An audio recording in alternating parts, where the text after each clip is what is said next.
What's up, guys? Welcome back to Photo Conversations, where we have conversations about photography, film, and so much more about life. But today it's a little bit different. As I've always told you that once in a while in Photo Conversation, we'll have guests come around and share with us perspective on different things. And today I'm delighted to have Miss Q, who is a good friend of mine, but also someone that is in the media space, operates in the media space, and I feel like I do not have the credentials to introduce her. So, Miss Q, please introduce yourself to the I love that. to the public. Why are you being so dramatic? Don't you know now? We want to take a chance. Let's take it. When they give you an opportunity, you use it. Yeah. I'm very humbled. Qitui is my name.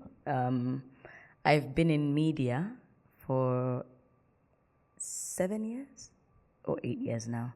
7 or 8 years now. So basically, it's like marriage, so to speak. I've done TV, I've done radio, I've done voicing, I've done acting, I've done a lot in media.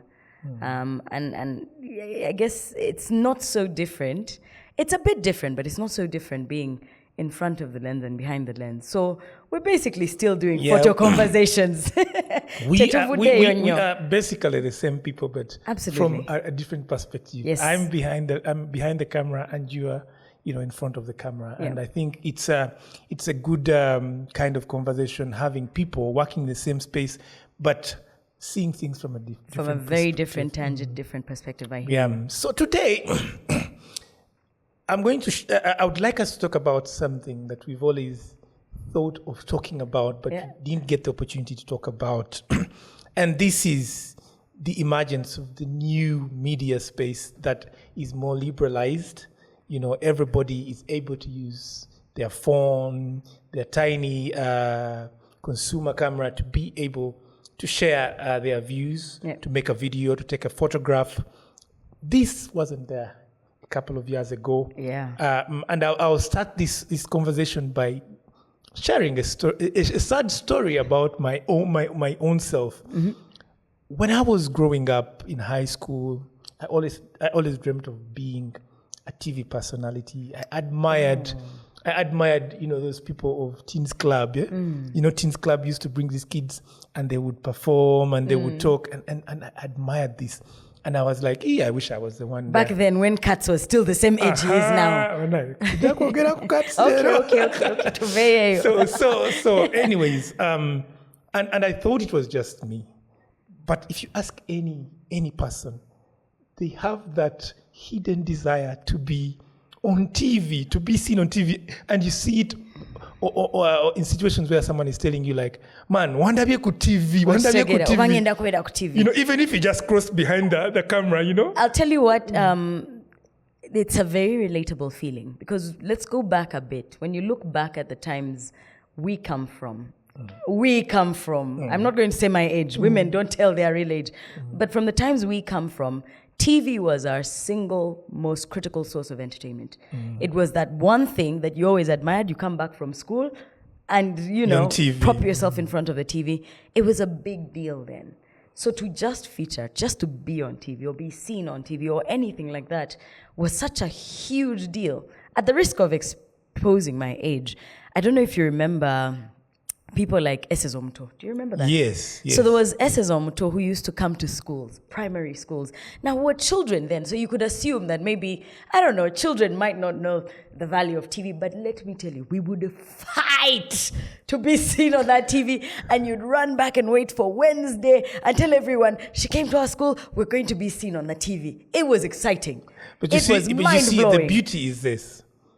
The beauty is that you got a chance to fulfill your dream of being on TV, and I didn't. Oh, God. We've hurt my feelings. Okay, I'll tell you what, hurt your feelings, but also on the other side, there are a lot of things that we don't get to see when you're on this side of the big screen. Mm-hmm. On the viewer side of the big screen, it looks glamorous. It's lights, camera, action, it's pizzazz, it's excitement. which I wouldn't say is not the case on the back end, but being on the back end, seeing what happens on the back end, I'll tell you what, it's your average regular 9 to 5. After the first few hours, that wears off. But also, being at the back end, being on TV has changed so much.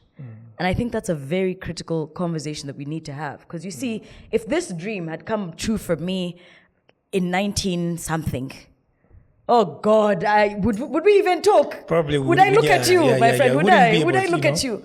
But now there's been such progression. There's been such a change in entertainment, in how people view media, that it has watered down completely just what TV meant to all of us. And I know that includes you as well. Because I don't think you still have that dream, do you? You still dream and say, I want to be on TV. Now that brings us to the next segment. Lo and behold, social media. Social media emerges. And now anybody, anywhere around the world is able to make a video, take a photograph, and share it to thousands, if not millions of people instantly. And that's where I come in. And even though it's not exactly the big screen, it's not TV, it's still a platform that's seen by millions and billions of people around the world. So I feel like it still counts as much. I have a question.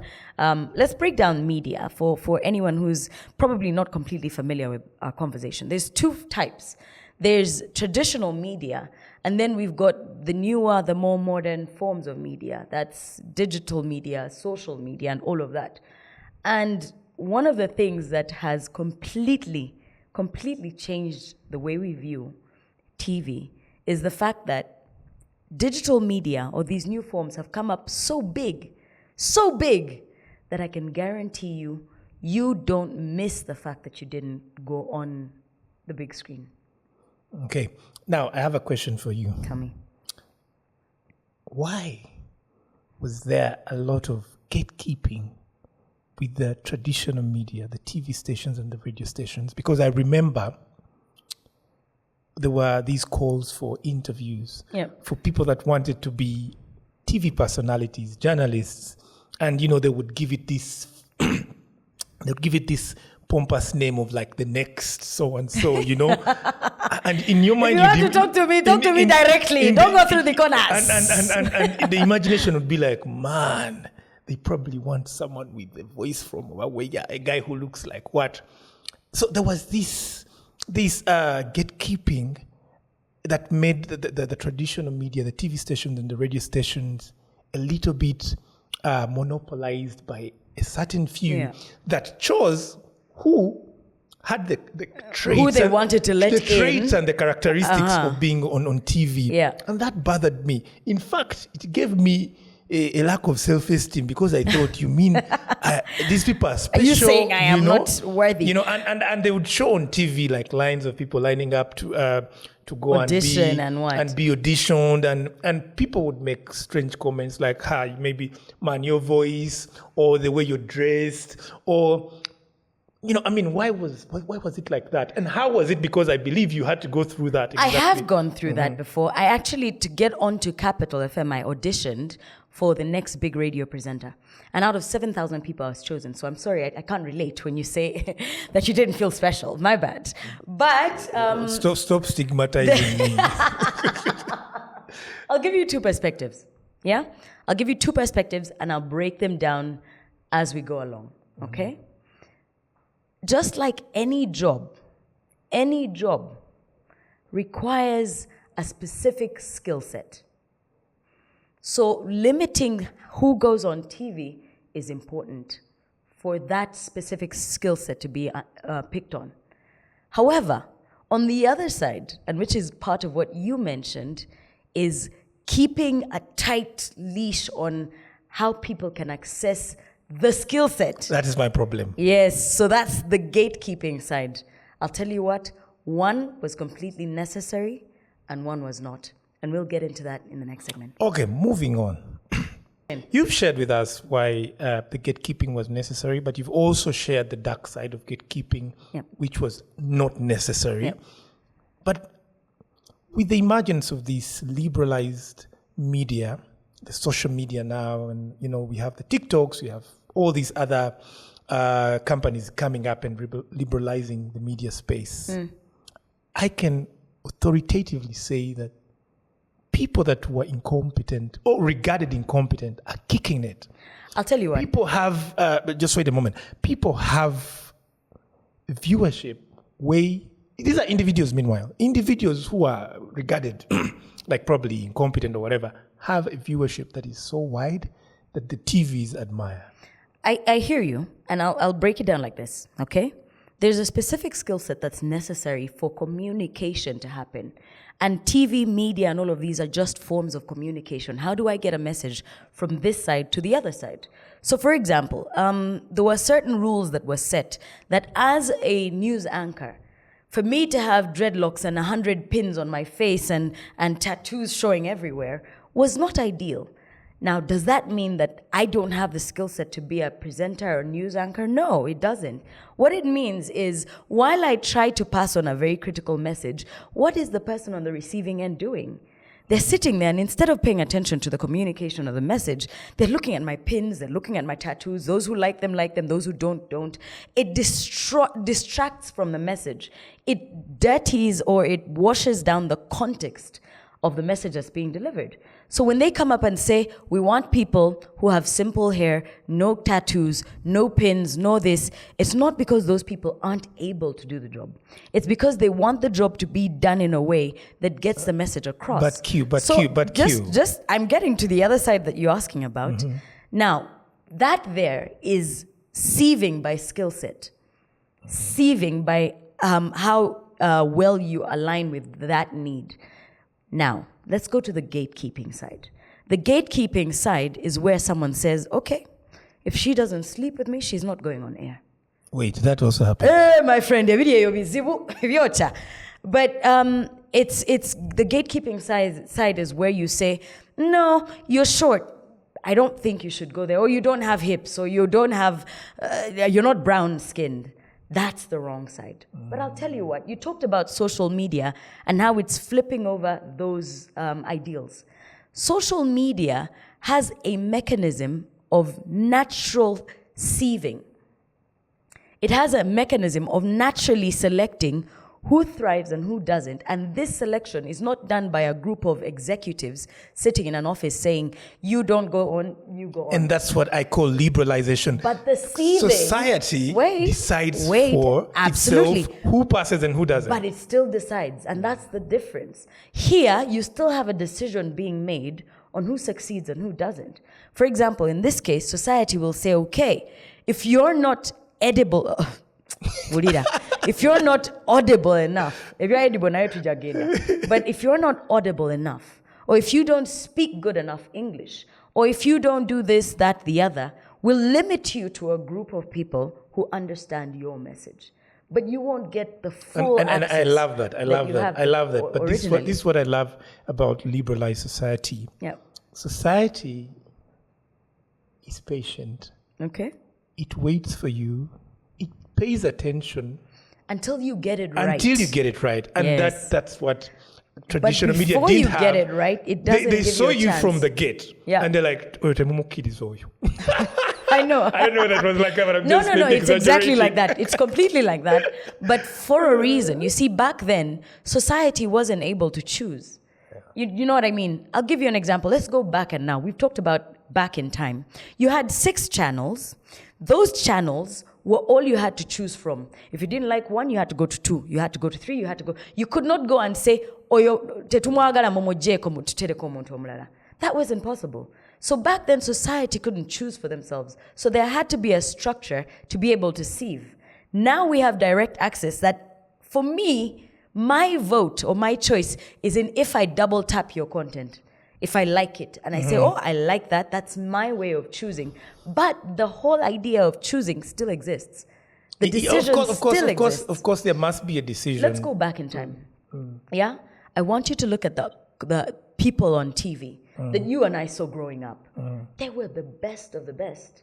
Very good quality, very cool and collected, very well prepared, and that's part of why we admired being on TV. I want you to look at a system now where that sieve has gone down. And I want you to tell me if that is a system that you are comfortable with. You've seen the kind of, forgive my language, you've seen the kind of rubbish that goes on TV now. People thinking that because they have bums, they can, and it's exactly that is the reason why we had a sieve. Ms. Q, I think you have a point, and I agree with you absolutely. Liberalization of media has its challenges. Yep. And that comes with the idea of censorship.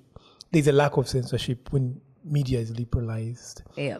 But also, on the flip side of the coin, overly censoring media is also a challenge with the traditional media setup, the one that we know, the TV and the radios. And I agree with you. But my question here as we close is, then how do we bridge that gap? How do we merge social media and the traditional media working together where we have reasonable censorship? Censorship can be looked at as a bad thing, but it can also be good. So how do we merge that? I don't know how we do it. Maybe you share with us. How do we do it? Question. How do we do it that social media is liberalized but also censored? Traditional media is censored but also liberalized. I mean, it's a hard question, but then how do we do it? Maybe share with us about that.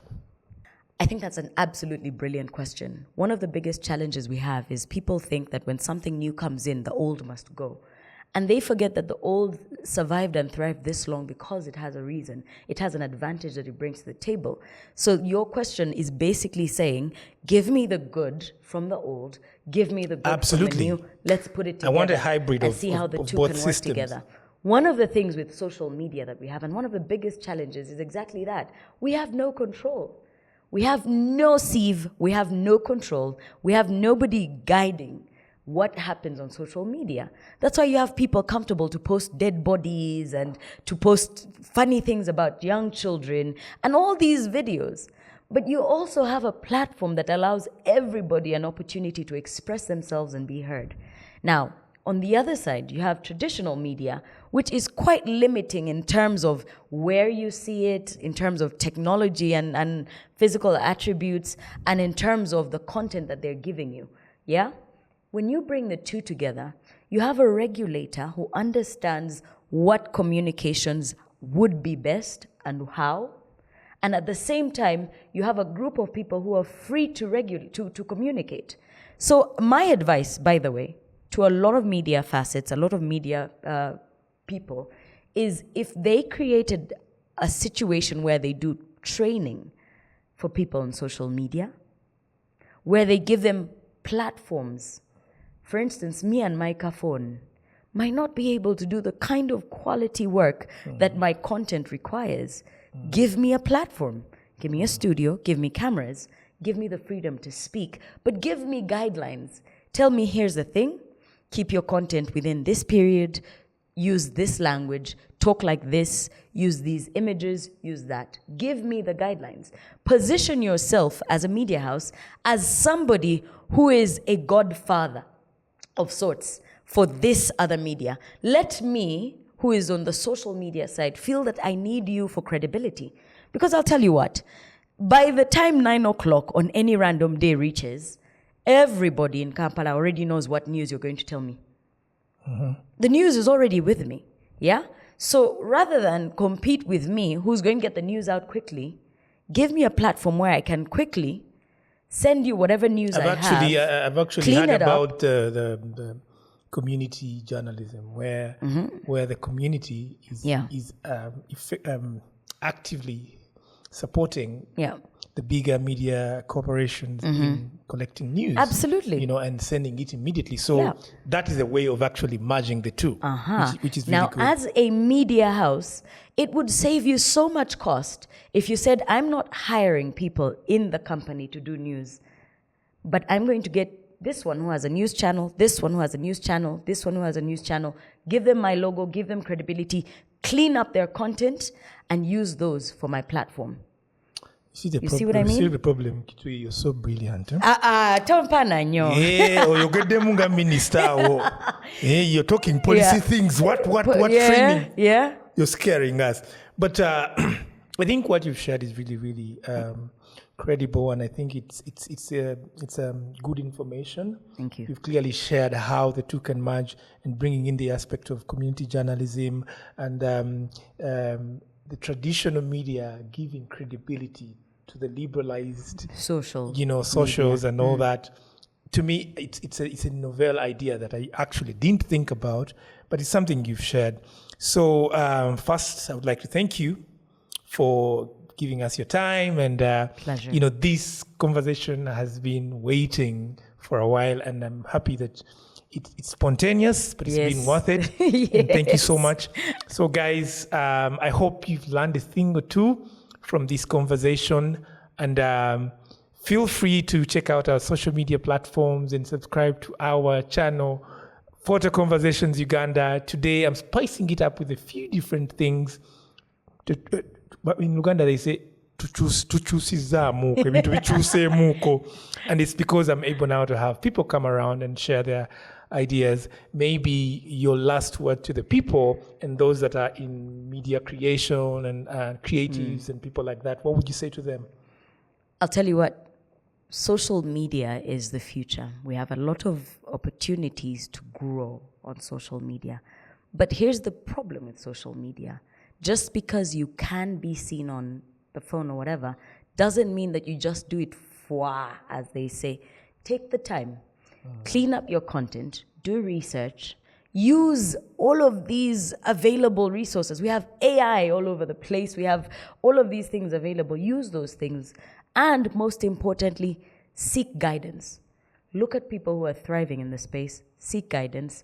Make your content good. Yeah? Based on all of those guidelines. And then the most important part, and this is the part that most people fail at, start. Post your thing. Start. For every one of us, we have likes. And there are people who share in those likes. Yeah? Just because the first 10, 15 people don't see your content, the 11th, 16th person will relate with your content. And sometimes the 11th person is the one that matters. So, yeah. Let it push. I know people who've gone viral at their 70th video. I know people who've gone viral at their 100th video. So make it to 100. Make it to 100. And if you feel that that content is not moving, ask someone, get guidance, and adjust it and keep posting.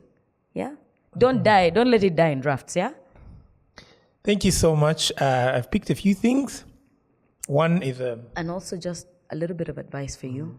It's okay. One day you'll be on TV. But I've learned a few things. Polish up yourself as a person, your brand as a person, polish up your social media platforms, do your research, and most importantly, start. So thank you so much, and catch you on the next one.